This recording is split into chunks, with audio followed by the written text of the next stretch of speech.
Good afternoon, everyone. Country Flyboy here, and today we're gonna have a fun little talk because it's end of March 25th at time of recording, 2016, and sometime during the middle of this year, which is second and third quarter, I'm assuming, the area forecast is going to change. The FAA is doing away with the area forecast as we know it. So area forecast is a pretty important part of flight planning for both VFR and IFR flight planning. There are a few notable issues with it, though, in that it covers such a large area. You can see here the areas it covers, and you can see, yeah, they cover such a large area in the area forecast that accuracy suffers to a great deal, and that can lead to some problems. They are changing the old text version, which is this one that you may be familiar with, in favor of a graphical forecast. Now, that is supposed to take place sometime this year. They will have the text version available for about 3 months after the graphical version takes over. Now, if we go back to this page where we can pick a forecast area, we can see that they have the continuous 48 here. They have Alaska, Hawaii, and the Caribbean in separate boxes. Now, I want to stress that the text version is going to continue for Alaska, Hawaii, and the Caribbean. They're still going to be getting their text version. The continuous 48, however, is going to be getting a new one. If you look here, attention, new experimental area forecast product is available on that link there, which is on this tab here. So real quick, I'm going to flip it back to the continuous 48. Pardon my rather slow internet connection. This is what the new area forecast is going to look like. It's a graphical interface as opposed to the text. I want to compare this to the older format, and let's see the differences and go over this, how to use this as well. So I brought up the Miami area, southeast area forecast. And I'm interested in Georgia and Florida since that's where I do most of my flying. And I brought that area up here. Let's say we were doing a flight from, I don't know, Gainesville to, let's say Hilton Head, which is up here. Let's say this was our flight. That's where we wanted to go. I'm not going to bother with a route. So we would look at the states and determine what areas we're in. So we're in roughly the northern peninsula of Florida. We're going to be passing the eastern panhandle, and we're going to be going up the coast of Georgia. So we would have to read the area forecast and sort of figure out how they're dividing this up, because they divide it up differently depending on how they need to phrase things. So today in Florida, they're dividing it up into the Panhandle, Northern and Central Florida, and Southern Florida. Southern Florida being pretty much anything south of Orlando. And Northern Central, Orlando, North, and as well as the Panhandle, which covers this Panhandle area here. So we would be interested in Northern and Central and Panhandle. So Northern Central, which would be our departure area, broken 3,500 to 5,000, broken 8,000 to 10,000, topping at 15,000, broken ceilings, isolated light thunderstorms and rain, becoming widely scattered, light thunderstorms and rain, light showers and rain, developing cumulonimbus, topping flight level 360, outlook as marginal VFR with ceilings and thunderstorms and showers.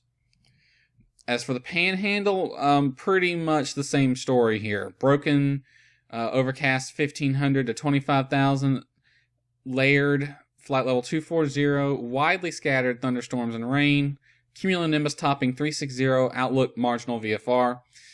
Southern Georgia, which is the area we're going to be flying in, scattered, broken 15,000 to 25,000, broken 3,500 to 5,000, topping 10,000 to 12,000, widely scattered, light thunderstorms and showers, cumulonimbus top 340. So it's nasty weather across the southeast right now. So that doesn't really help out as much as you might think. That does tell us what the clouds are doing in the overall area, but again, this covers such a large area. If you look on Sky Vector, look at this area here. You have this area here that's just devoid of weather stations. Since the area forecast covers such a large area, you got to combine it with METARs, TAFs, and other things like the prognosis chart to get an idea of what the weather is really doing. So when planning along cross country, even though you would look at the area forecast, you have to combine it to get a good idea of what's going on here. So when you have an area like this that's just devoid of weather stations, there can lead to gaps. It's not a good day to really show this off, but yesterday when I was playing around with this, they had divided Georgia up into thirds, and they had listed the southeastern third as broken 4,000 ceilings. You could be forgiven for thinking the whole area was that way, but in reality, it was only a narrow slither through the middle of southeastern Georgia that was like that. Everyone else was clear in a million. So this thing gives us more accurate detail. One, we can see at a glance what is actually happening, as opposed to having to visualize it, which can lead to mistakes and errors depending on how your brain visualizes things when reading this. And you're going back and forth between METARs and TAFs all the time, so it's a bit problematic when using the text forecast. I want to get one thing out the way right off the bat. Everything you read here is going to be here. They're not deleting any information. If anything, they're adding way more information that you wouldn't get here. After playing around with this tool, I can tell you that, yeah, not only is all the information of the area forecast available to you with this, you get all the information you really want to look at, like METARs, TAFs, PIREPs, SIGMETs, ARIMETs, and all that fun stuff is all here in one place. That is ridiculously helpful. Plus, it gives you a good visualization of what's actually happening. So let's play with this a bit. First, I want to mention these two buttons here. We have a gear and a globe. These let you customize things. Now, you noticed earlier I went to this globe here, went to View, and clicked on CONUS. That is Continuous US, or the Continuous 48. And that really quickly is a way to take me back to see the big picture across the country. Now you may notice here I have a view set up for southeast. I want to show you this as a really neat trick. If I click southeast, it takes me to the southeast. Now, that's not how it is set up by default originally. Let me show you how you do that real quick. Let's say we want to have the southwest brought up, and we want to be able to quickly access a view of the southwest just with the click of a mouse. The way we do that is we position the coverage area we want. So that's southwest right there. Cali, Nevada, over to Texas. And we'll go to that globe, go to Views. User 2, we'll type in a name, Southwest. And we will make sure we got it spelled correctly, or capitalized correctly. And we'll click Save. Now I can position my camera anywhere and just really quickly zoom back to the southwest or the southeast or however I need it. That is really useful, and I want to note, I am not logged in to a profile on aviationweather.gov right now. It seems that this is saved either by a browser session or via IP address. I'm pretty sure via IP address, so this is being saved even without a profile, because I set that up yesterday and it's still there, and I have closed that browser long ago. So what other options we got here, aside from quickly selecting? We can select which base map we want to see. So we can have a, if there's one complaint about this, it's very, very finicky when it comes. You got to be careful where you move your mouse. Shouldn't be too a problem on most computers, but if you got a sensitive mouse like mine for gaming, then yeah, it's a bit of an issue. So we can have, this is the light map, we can have a darker map, a simple map, which just shows the state outlines. Dark map is just the same as light, but darker colors. Satellite, if you fancy that. Road map, I prefer the terrain map, because it shows you, well, shows you terrain, and also shows you terrain area names, like here we got the coastal plains, or the Black Belt, Appalachian Mountains up there. Yeah, Blue Ridge. All that's there. Very useful to know that information. Map overlays. So here we can turn on various overlays that we may or may not find useful. So we have highways, minor roads, counties, top jet routes, ARTCC boundaries, nav aids, and airports. I gotta tell you, probably the two most useful ones, ARTCC boundaries and nav aids. Now, when you do nav aids, and a little bit of extra information pops up. Notice down in the bottom right down here is a position marker, and this changes where your cursor is. This is telling you the position of your cursor in latitude and longitude, decimal format, sadly. But now that I've brought the nav aids up, it's also showing me relative to the closest nav aid.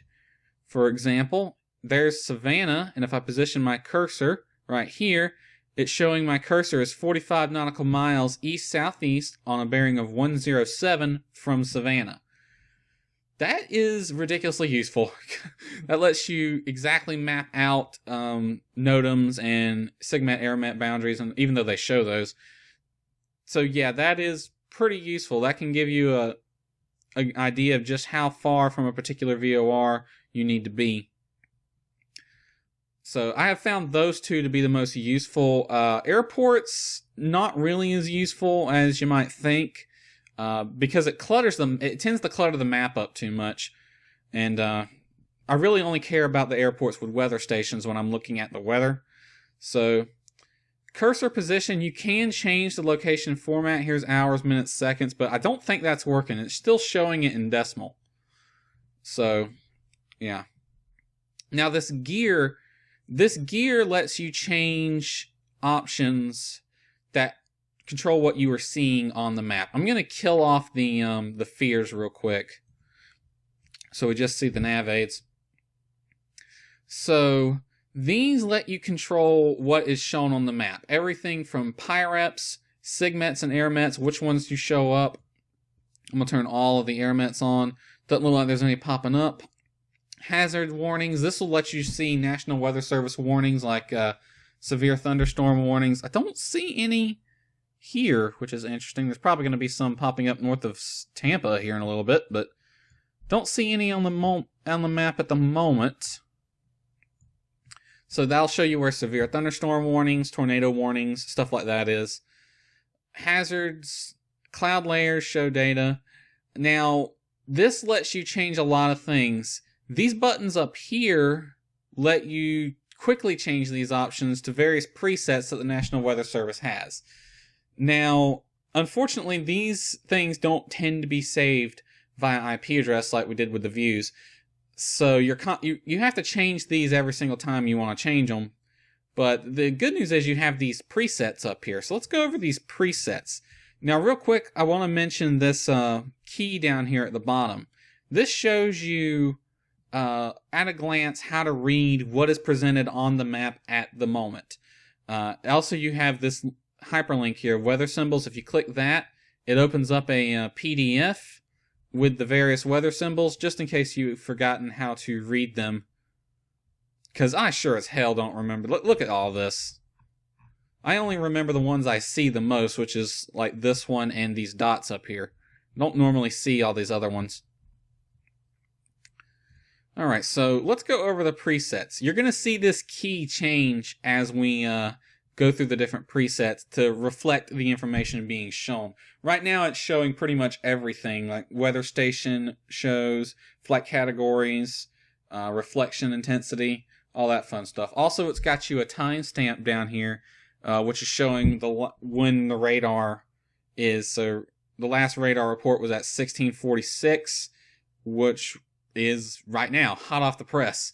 And this is showing the current time, not the current time for you, but the current forecast time period. So it's 1646 UTC Friday, but my system time is 1247, which is 1647 UTC. Alright, so the first button here is observations and warnings. It shows you weather observations. So you see the weather stations, observation data, all these stations reporting clear VFR, some marginal, a couple of lows in here. Don't see any hard IFRs right now. Next one, well, actually, let's talk about it. And you can see warnings and whatnot. If at any point you want to declutter the map, go to that gear and say, I don't really want to see all the information on the observation because when I'm flight planning, I don't really care about dew point or station altitude or hell, even temperature. I really don't care about surface temperature when I'm flight planning. So yeah, I'll just kill off those. Now it's only showing me visibility, WX, winds, ceilings, coverage, and station ID. Now you have some options down here. Density. I believe that, yeah, that fills in more stations between the more popular ones. I just like to leave it set in 0, which is sort of an automatic setting. Scale lets you change the size of them to make them bigger or smaller. Now the next bit here, decode METAR. Let me show you what that does real quick. I'm going to click on one of the weather stations. Let's say that the Birmingham right here. No, not. Let me kill those real quick. So this is Birmingham. And let's change the, and as you can see, it's putting a METAR and TAF there for me. By the way, you can turn this off, on or off the hover mode. Now, hover mode lets you just hover your mouse cursor over a station. Gotta find a sweet spot. And you can keep it and read it. The problem with hover mode is you gotta find that sweet spot, and it's a bit narrow. So I like to have that off and just click on the station. And the benefit of this is that balloon stays there until you click that X or click the station again. And you can use your mouse to sort of follow along with the METAR and the TAF. As you can see, it's putting it in raw METAR TAF format right now. If I switch this over, I don't know if this will work with that balloon, but okay, no, it doesn't. If we click on Atlanta, now it's given me a decoded form, which I'm not a big fan of. I think it actually takes me longer to read the decoded form of a METAR than it does just the plain METAR itself, like that. So useful there. Probably the most useful function, however, here would be for those of you who are more comfortable with the metric system. As soon as I stop moving my mouse around too much, I can click metric, and it's going to put it in the metric system for me. So as we can see, it has changed the altimeter to 299 threads. Still looks standard to me, actually. Thought that would put it in metric. Oh well. I guess I don't know what that does then. Thought it would be in metric, but it seems to still be in the format we use. Whatever. I think it puts the all this in metric, not the actual METAR TAF when you click it. So we can set different satellites. Right now it's showing everything pertinent to us right now. So we're seeing stations, PIREPs, warnings, observations, all that fun stuff. We can set what we want to have. So we can see the satellite image is loaded up right now. We can change it from infrared, visible, or water vapor. And you can change the transparency of things. So here we can see 100% satellite, which is grayscaling everything, as satellites do. And this is the infrared picture. Let's switch to water vapor. Pretty much the same. And let's switch to visible. That's basically showing us where clouds are. I'll switch it back to infrared and change the transparency to 50%. So yeah, you can set the transparency level of different things. Pretty much all of these have a transparency level you can play with. Radar, you can change the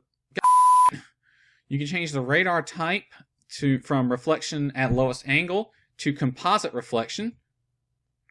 Let that load up for a second. So there's the composite reflection of the multiple layers put together. You can turn it on or off real quick with the click of a button, and you can turn on or off the loop. If you turn off the loop, it's just showing the last picture, which was at 1606.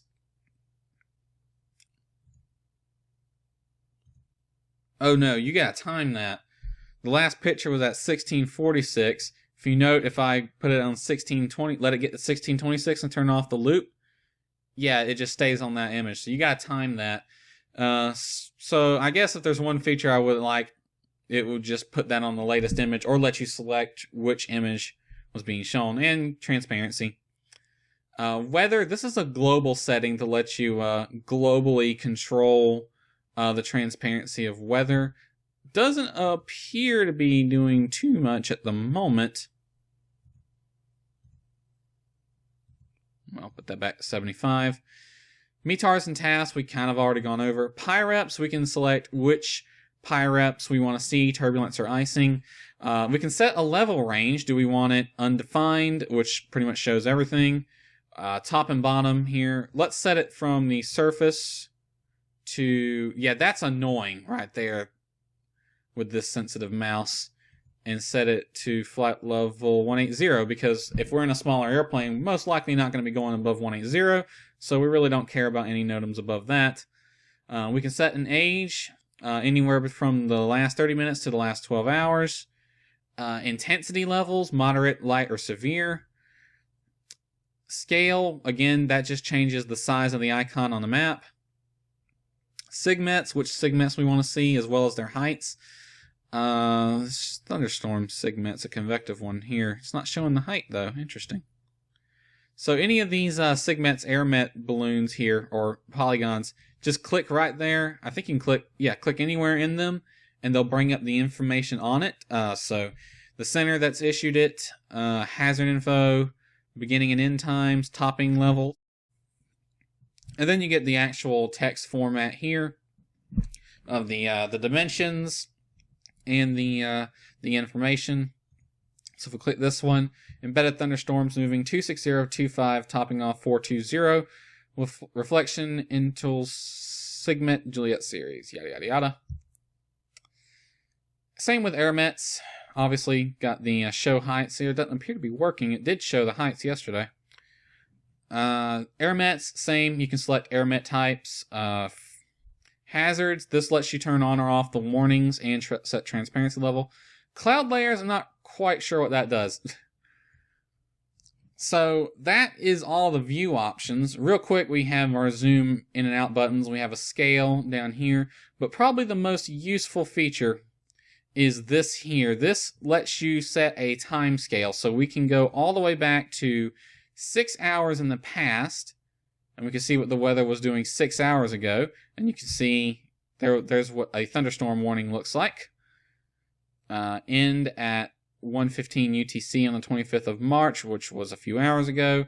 Office TAE, and this was what the weather was doing, 6 hours ago. And you can go all the way up to 15 hours into the future. Be aware, just like with any forecast, the further in the future you go, the less accurate it's going to be. And you can pick any hour in between, and if you want to really quickly go back to real time, hit that button labeled now. Boom, done. And it's showing you what's going on right now. So this is the overall big picture. Let's play with some of these presets they have up here. So this one here is thunderstorms. This is showing us radar view as well as segments for convective and thunderstorm warnings.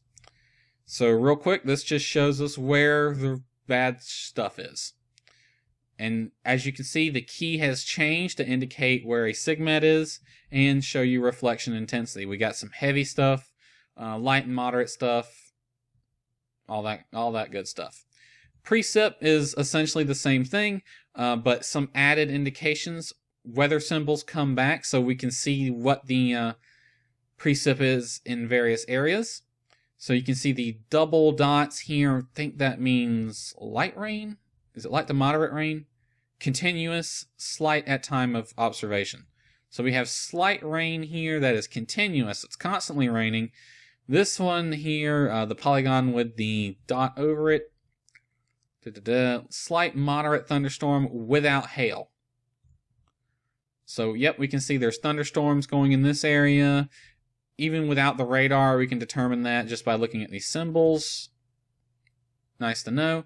Ceilings and visibility. Now we're starting to get into some of the more useful stuffs. Obviously, knowing where thunderstorms are is useful, but now we're starting to get into the more useful stuff for flight planning VFR style.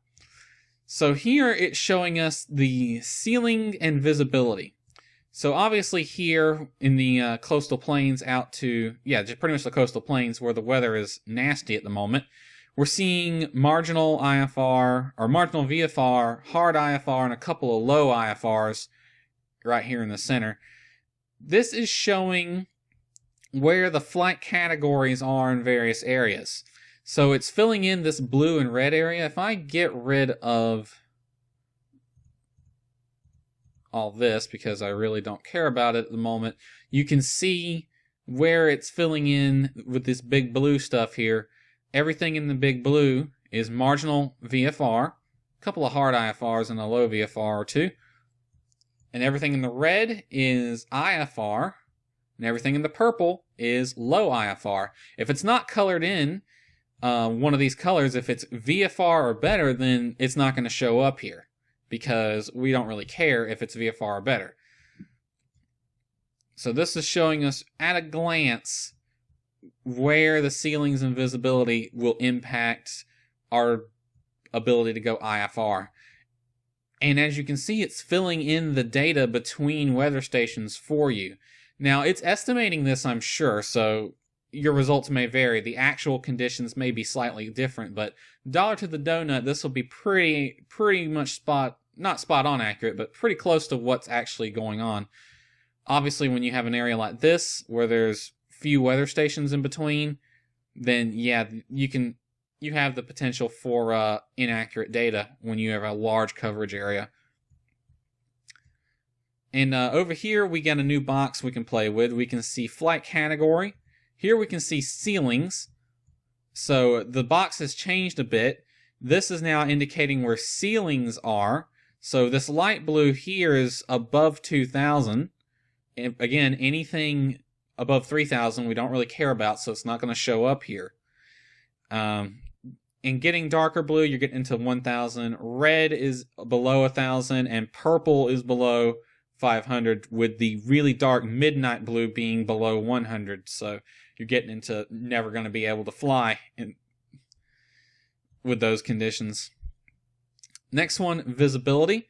And here you can see that visibility is low in the various areas. And this is done by a mile here. And as you can see, everything is changing down here on the key as we need it. So moving back and forth between these two, you can see the limiting factor that's causing all these stations to be marginal or lower seems to be ceilings, not visibility. That should give you a good idea of whether or not, or where you need to pick an alternate if you're IFR. Because if you're flying IFR, you often have to use the area forecast to decide whether or not you need an alternate and where you should make that alternate. So this will give you a good idea at a glance of avoid this area, as opposed to having to visualize it by reading text and looking at weather station IDs on a chart program like SkyVector. Moving right along, we can have clouds. This one here is beyond useful, especially if you're VFR. So before, remember I said it covered such a large area that it was really hard to get a good idea of what was going on actually. I gave that example of only a small section of the coverage area was actually showing the conditions they reported, and the rest of it was clear in a million. Again, not the best example today, but the reason I knew that it was a small sliver of the coverage area that was getting that, and not everywhere, was I looked at this, and this showed me exactly where the clouds were. So here we're seeing coverage, and it's showing us exactly where the clouds are covering. It's showing us their base and their heights, and we can see where it's clear, where it's not clear, all that fun stuff. So again, the key has changed. We can see coverage info here.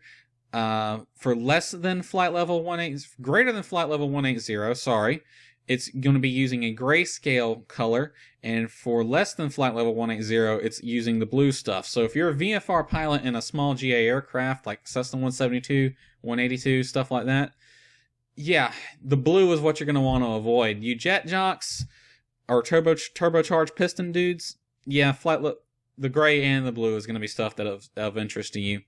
Also, it's filling in the gaps between the weather stations with these, what do they call them? RAP sort of fake weather stations here that they are reporting overcast. You're seeing exactly where everything is. So you could be forgiven if they were talking this area for thinking, yeah, actually, hold on, let's read this. Northern and central Florida broken 3,005 to 5,000, broken 8,000.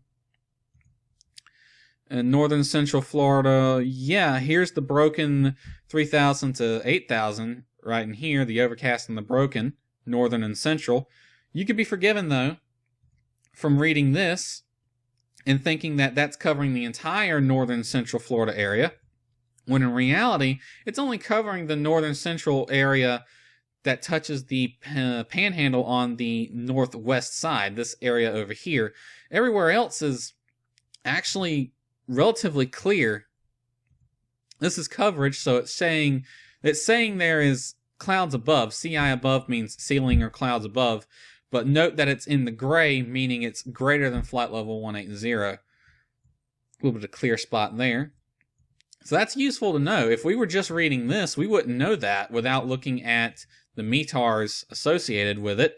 And yeah, good luck going back and forth and trying to get a good idea of what's actually happening. Here we can see really quickly at a glance that right here we could probably get through VFR as long as we are outrunning all this stuff. So yep, don't worry. I saw a lot of people worrying that the new format wouldn't have your cloud tops and heights as well as bases. It does. It shows them. In fact, it shows them in much more detail. Again, playing with this box over here, we can show just where the tops are. And as you can see, it's showing the coverage area here. So, let me kill these stations real quick. As well as the segments. And cloud layers. Show data. There.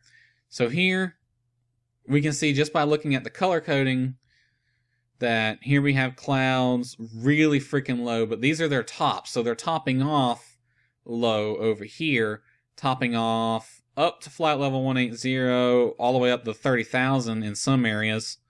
And if we look at the bases, yeah, they're really low over here. So less than 3,000, as you can indicate by here. Everything this dark blue is 3,000 or lower. And yep, click on any one of these balloons and you'll get overcast at 1,500, topping 7,000. And the color coding reflects that. Icing. Now, here we're getting into some usefulness. Does it bring up air mets? Because I know there is an icing air met. Nope, it's a freeze level air met, I guess. So icing is showing where icing is. I want to point this out. God, come on now. Sometimes they don't have all the bugs worked out of the programming because sometimes it doesn't quite want to move when you click on it. So here we see icing. If I flick over to turbulence real quick, you may notice these little balloons here are disappearing. Now these are our PIREPs. So right here there are aircraft indicating there is icing. This one was reported by someone at 3,000. An Embraer 170 at 3,000 reporting rim icing. And he is at CMH. Someone over here. A Cessna 152 at 3,000 reporting rim icing as well. So real quick, yeah, you're seeing your PIREPs popping up this area here. If I flip it over to turbulence, the icing PIREPs go away, and now we start seeing the turbulence PIREPs. Because if you want to look at turbulence data, why do you want to see icing data? But remember, you can bring up any of the information with this gearbox up here. If I want to see both turbulent and PIREP, and icing PIREPs, I'll just flip on both. And now I'm seeing turbulence, so now I can see where all PIREPs are, even if I only have it set for icing. So with the icing, we can see what the ice level is doing. There seems to be seeing trace icing all the way up in here, light and some moderate heavy, including an icing air met, freezing level at 4,000 due to ice. So yeah, and we can change the level over here from surface, flip it all the way up to max, and it will reflect everything. As you can see, it's changing the boundaries of the icing level. So that icing that they're reporting here is not going all the way up to flight level 300. If we click this button, we can move it down one level. 240, still nothing. Starting to see some pop up over here. 210. So as you can see, it's getting rid of stuff that is not applicable to your current settings.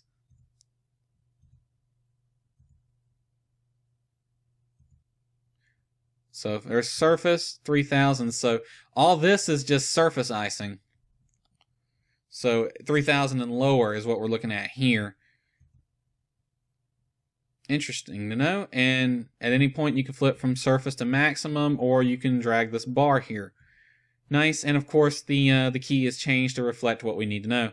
Turbulence, same thing as icing really. We're seeing where the turbulence is. Now, the pi reps are invaluable information here, because as you can see, the key down here is changed to something a little bit on the complex side. So light, medium, and heavy. And we have eddy dissipation rate here, EDR, various intensities.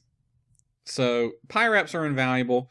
But again, just like with icing, we can change the level. So if we're going to be cruising at 12,000 and we want to know if it's going to be bumpy or not, here we can see exactly where they think turbulence is going to be. Here's a turbulence air met, all that fun stuff. Here's a pi rep. This one was reported by a Beechcraft 36. Intensity negative, so no turbulence here, even though... So obviously you file a pi rep whenever the conditions you see are different from the forecast. So this guy has seen that there's forecasted turbulence here, but he didn't encounter any, so he's reporting there's no turbulence here. He was at flight level 110. So he's right around where we would be cruising at if we were going through here, if we wanted to cruise at 12. Couple of air mets here. And of course, convective sigmets pretty much show up wherever because they're deathly important. And last but not least, we have the winds. Now, remember in high school, they taught you how to read these weather stations. Well, here is where they have them. So we can real quick flip back down to the surface and see where the surface winds are doing. So here, these big circles here, I believe those are where winds aloft station. Nope, those are just showing weather stations. Okay, or the zoom level. The only thing I really wish this one did would have a different indication for where the wind stations actually are. So I know there's a wind station in Jacksonville, Tallahassee, Melbourne down here, as well as Columbus, Savannah, and Charleston, and Atlanta is where the wind stations are. But as you can see, they're using the same indication as they are with these in-between stations. I really wish the ones where the actual wind stations were had a different indication than the others, but they don't, unfortunately. So here we can see what the surface wind's doing. We see the winds are kind of all over the place, but they're trending, blowing towards the northeast a little. Where the storms are is, yeah, they're sort of everywhere. But they all tend to be lighter than 10 knots. Maybe a couple of 10 to 15 knots in here. Got some 3,005 or 35 knot winds reported over here. But everything here is 15 knots or lower. Now, again, you can increase level 3,000 increments and 6,000 foot increments for the higher flight levels. So let's flip it up to 12,000 where we said we'd be cruising at. And we can see the winds are trending to the northeast out of the southwest. And yeah, we have pretty much 35 knots or greater with a couple of areas of less than 30 knots. Same thing, key has changed, all that fun stuff. And we can change the forecast period. This is what they think they're going to be doing 12 hours from now, which would be 0500 Zulu. Obviously, they don't have a direction since that's so far in the future. They just have what they think the intensity will be. Versus if we go 6 hours, will they show what they estimate direction to be? Yeah. So 6 hours from now, this is what they're expecting. So overall, I think this is actually pretty useful. This the new way of doing the area forecast. I'm assuming this is what they're going to be doing. As I've said, there's only a few features I would like added. So in addition to say the changing the weather stations for the wind category here, so that where the actual wind stations were for their winds aloft stations had a different icon than the rest of the stations. That way you know really quickly at a glance where the main data is going to be the most accurate. The only other thing I would like to see would be the ability to click on this map anywhere when you had a particular setting, say clouds. Although you don't really need it with clouds because it fills it in quite nicely. But let's say with winds, the ability to click anywhere that's not one of these stations and see exactly what the wind's doing. So here I can click this station or this station, but it would be nice to be able to click a spot right in the middle and have that same balloon pop up showing me what they expect things to be. Let me flip that back to 180. It's like here they're filling in the data with sort of estimates here. It would be nice to be able to click in between these stations. Though you can always zoom in to get a more detailed view, and you see more popping up. And you can fill in the blanks with your head too as to what's going on. So it's really not that big a deal. The only thing that really needs work with this is moving between these can be a bit problematic. As you can see, if you move your mouse just slightly too fast, yeah, that menu doesn't. I wonder if you can click it and it stays. No, it's a hover. Shoot. Well, I do wish you could have that as a click and it would stay there. Because as you can see, if you move your mouse just slightly too fast, it sort of disappears, and that gets annoying really fast. Actually, I think what would be nice is if they had them as buttons along the sidebar here. My only question now is, can I get this in a client? I would love to have this as a client on my machine as opposed to having to use a web page, as I do prefer having clients when I can. So overall, I gotta say, yeah, I approve of the new area forecast format. I think it gives us more information than the old format did, and it gives us more detail, and it also compiles a lot of information into one place as opposed to having to open up several different tabs and switch back and forth between them, or just going to, where is it at, the standard briefing and clicking on things as you need be.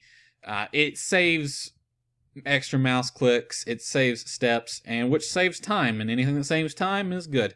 So yeah, I have to say I like this. Only a few recommendations to the National Weather Service to fix a few things with it. Mostly the fact that I want to be able to click this and have it stay there, or at least make it not so sensitive. Because yeah, when you have a sensitive mouse like mine, it's definitely a pain in the butt. So overall, yeah, I approve. And I made this video to sort of go over it to sort of rest assured everybody. The area forecast, in the way you know it, may be going away, but I think they're replacing it with something of greater value now.